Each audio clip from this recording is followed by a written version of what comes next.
നിങ്ങളിത് കേൾക്കണം നാട്ടുകാർ. ഈ ഓണമായിട്ട് എറണാകുളം മാർക്കറ്റ് റോഡിലേക്കൊന്ന് പോയതിൻ്റെ ദൃശ്യങ്ങളാണ് നിങ്ങളീ കാണുന്നത്. ലോകത്തെവിടെ കുരിഞ്ച് സ്ഥലമുണ്ടോ അവിടെയൊക്കെ നാട്ടുകാർ തിക്കി തിരക്കി നടക്കാൻ പോലും പറ്റാത്ത അവസ്ഥയായിരുന്നു.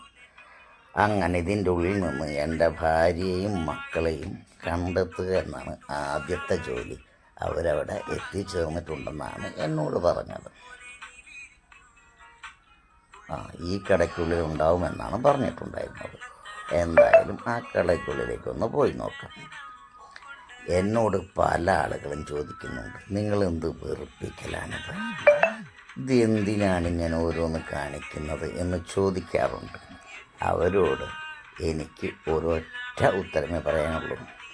ലൈക്ക് കിട്ടാനോ ഷെയർ കിട്ടാനോ സബ്സ്ക്രൈബ് കിട്ടാനോ ഇനി ഫേസ്ബുക്കിൽ നിന്നും റവന്യൂ കിട്ടുവാനൊന്നുമല്ല ഞാൻ ഈ വീഡിയോകളും മറ്റ് പരിപാടികളും ഒക്കെ ഇവിടെ ചെയ്തു വയ്ക്കുന്നത്. അതിനൊരു കാരണമുണ്ട്. കാലങ്ങൾ കുറേ കഴിയുമ്പോൾ ചിലപ്പോൾ നമുക്ക് തന്നെ തോന്നും, നമ്മൾ പണ്ട് എങ്ങനെയാണ് ജീവിച്ചിരുന്നത്. കുറേ ആളുകൾ പണ്ട് ഡയറി എഴുതുമായിരുന്നല്ലോ.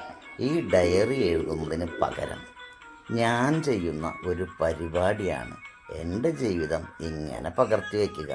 അത് മറ്റെല്ലാവർക്കും ആകർഷകമാണെന്നൊന്നും ഞാൻ ചിന്തിക്കുന്നില്ല. എന്നാലും ഇപ്പോൾ ഞാൻ അവിടെ നിന്നും നേരെ പോത്തീസിലേക്കാണ് പോയിട്ടുള്ളത്. പോത്തീസ് എന്ന് പറയുന്ന സ്ഥാപനത്തിനുള്ളിലൂടെ ഞാൻ നടന്നു നീങ്ങിക്കൊണ്ടിരിക്കുന്ന ദൃശ്യങ്ങളാണ്. കലൂർ പോത്തീസിലൂടെ ഞാനും ഭാര്യയും നടന്നു നീങ്ങുന്ന ദൃശ്യങ്ങളാണ് നിങ്ങൾ കാണുന്നത്. അപ്പോൾ എൻ്റെ അത്രയും ഞാൻ ഉദ്ദേശിക്കുന്നുള്ളൂ.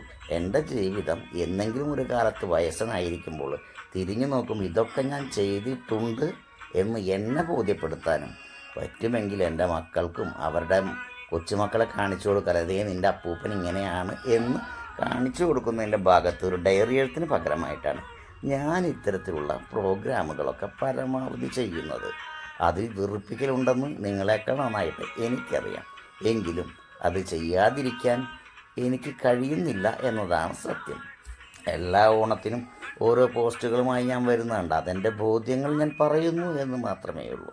അല്ലെങ്കിൽ തന്നെ ഏതൊരു ഭാഗവും ജീവിതത്തിൻ്റെ ഇതുപോലെ അടയാളപ്പെടുത്തി വെച്ച് പോകാൻ ഞാൻ ആഗ്രഹിക്കുന്നുണ്ട് എന്നതുകൊണ്ടാണ് ഇങ്ങനെ ചെയ്തിട്ടുള്ളത്. പണ്ട് എൻ്റെ കയ്യിൽ ഞങ്ങളുടെ നാട്ടിലെ ചെറുപ്പകാലഘട്ടം തൊട്ടുള്ള വീഡിയോകൾ, കല്യാണ വീടുകളിൽ നിന്നും ഞാൻ മറ്റുള്ളവരിൽ നിന്നും വാങ്ങിക്കൊണ്ടുവന്ന് റെക്കോർഡ് ചെയ്തുകൊണ്ടായിരുന്നു. പക്ഷെ ദൗർഭാഗ്യവശാൽ എൻ്റെ കമ്പ്യൂട്ടർ കേടായപ്പോൾ ആ ഫോട്ടോസും ആ മെമ്മറീസും നശിച്ചു പോയി.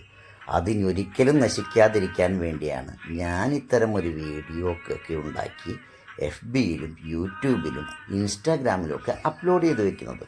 ഏതെങ്കിലും ഒരു കാലത്ത് എങ്ങനെയാണ് ഞാൻ ജീവിച്ചിരുന്നതെന്ന് എനിക്ക് ബോധ്യപ്പെടുത്താൻ വേണ്ടി ഞാൻ ഉണ്ടാക്കുന്ന ഈ വീഡിയോകൾ മാത്രമാണിത്. അപ്പോൾ നിങ്ങൾ കരുതാതെ തനിക്ക് മാത്രം കണ്ടാൽ പോരെയാണ്.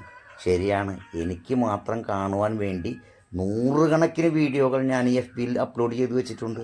അത് എനിക്ക് മാത്രമേ കാണാൻ പറ്റുള്ളൂ. അല്ലാത്തത് നിങ്ങൾക്ക് കൂടി കണ്ടാൽ വലിയ വൃത്തികേടുണ്ടാവില്ല എന്ന് തോന്നുന്ന ഏതാനും വീഡിയോകൾ മാത്രമാണ് നിങ്ങളുടെ മുന്നിൽ കാണിക്കുന്നത്. അതുതന്നെ ഇത്രയും ഭീകരമാണെങ്കിൽ എൻ്റെ ഒറിജിനൽ ജീവിതം എത്ര ഭീകരമായിരിക്കും.